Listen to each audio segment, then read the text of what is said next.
این وصیت‌نامه رو دارم با وایس تقدیم کنم به همه خانواده.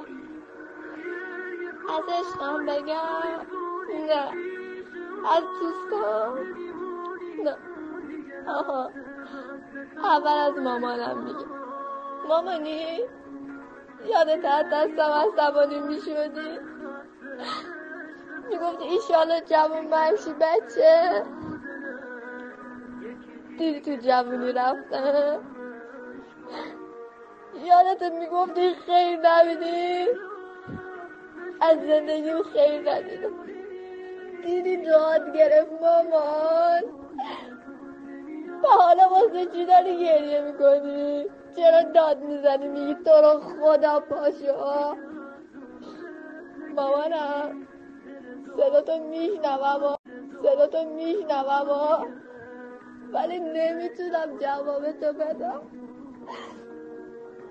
رفقا تو رو خدا شما دیگه به خاطر من گریه نکنی، به خاطر منی که ارزشی واسه‌تون نداشتم. صدام نزنی لامصبا، صدام نزنید که بیدار شه.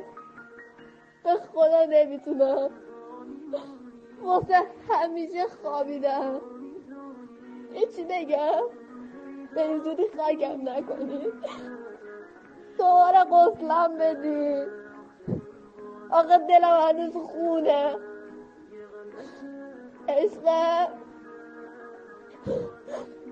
بیشترین حرف با تو دارم، حرفای دلم رو هیچ وقت هیچی نفهمی.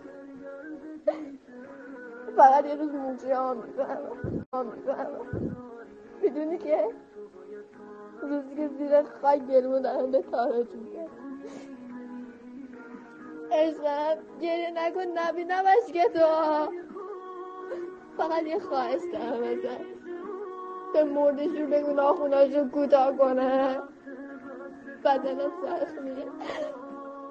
بگو مدارا کنه.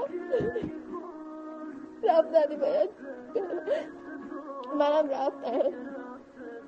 حرف آخره غریبه تویی که بعد من جامو میگیری.